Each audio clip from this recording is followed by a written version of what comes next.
Migraine सुना ही होगा और किसी किसी अपने घर रिश्ते परिवार नातों में देखा भी होगा। एक ही वर्ड, मुझे माइग्रेन की शिकायत है।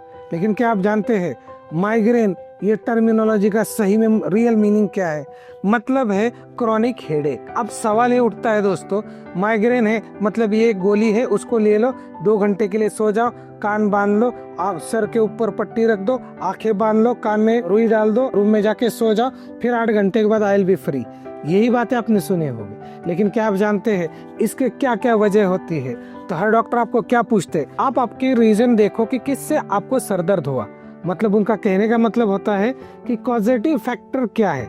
मतलब नींद नहीं हुई थी, खाना नहीं खाया था, पीरियड्स का इशू था, स्ट्रेस ज्यादा हो गया था, हार्मोन्स की तकलीफ थी या कुछ और। तो सबसे बड़ी बात, सबसे पहला जो मोस्ट ऑफ द फीमेल में जितने हेडेक्स है उसमें कॉमनेस्ट है हार्मोनल हेडेक। मतलब अगर प्रोलैक्टिन लेवल बढ़ गया या फिर एस्ट्रोजन डेफिशिएंट हो गया, उस कंडीशन में जो हेडेक होता है तो वो आपको पीरियड्स के पहले लगभग दिखेगा और पीरियड्स आते ही वो नॉर्मल फील होगा, तो उसको हार्मोनल हेडेक बोलेंगे, जो कि आपको हर महीने दिखेगा। इसलिए लोग फिर उसको क्रॉनिक में डाल के माइग्रेन बोलेंगे। दूसरा है स्ट्रेस हेडेक, मतलब बॉडी के अंदर कॉर्टिसोल लेवल का बढ़ जाना। कॉर्टिसोल बढ़ गया मतलब ब्रेन प्रेशर में आ गया। मतलब हो सकता है कि आपका स्क्रीन टाइम ज्यादा हो सकता है कि आपका मेंटल माइंड रिलेटेड वर्क ज्यादा हो सकता है कि सीडेंटरी लाइफस्टाइल यानी जिसके अंदर आपको एक्सरसाइज नहीं हो सकता है कि आपका लॉन्ग आवर्स सिटिंग हो, और वो भी एक ऐसा शेड्यूल हो कि रात की भी शिफ्ट है, कभी दिन की शिफ्ट है। इन सब चीजों से जो प्रेशर कॉज होता है उसको बोलते हैं स्ट्रेस हेडेक। बात करते हैं तीसरे हेडेक की, दैट इज हाइपरटेंसिव हेडेक, यानी कि बीपी बढ़ रहा है और जिसकी वजह से यहाँ पे दर्द हो रहा है, which is called as hypertensive headache. तो इसके लिए ये भी क्रॉनिक रहता है, लेकिन हम इसको फिर भी लोग क्या बोलते हैं, मुझे माइग्रेन है। चौथा होता है सर्वाइकल हेडेक, मतलब गर्दन अकड़ रहे क्योंकि बैठने की पोजीशन रॉन्ग है, तो प्रेशर आके पीछे से हेडेक हो रहा है, that is called as a cervical headache. अब बात करते हैं कि गट हेडेक, यानी कि पेट से रिलेटेड, जिसको बोलते हैं गैस्ट्रिक हेडेक। मतलब क्या, खाना पचा नहीं है या खाना चबा के सही से च्यूएबल नहीं किया है या फिर वो लेट नाइट खाया है, जिस वजह से इंडाइजेशन होके जो तकलीफ होती है उसको गैस्ट्रिक हेडेक बोलते हैं। ये ज्यादातर हैबिचुअल होता है,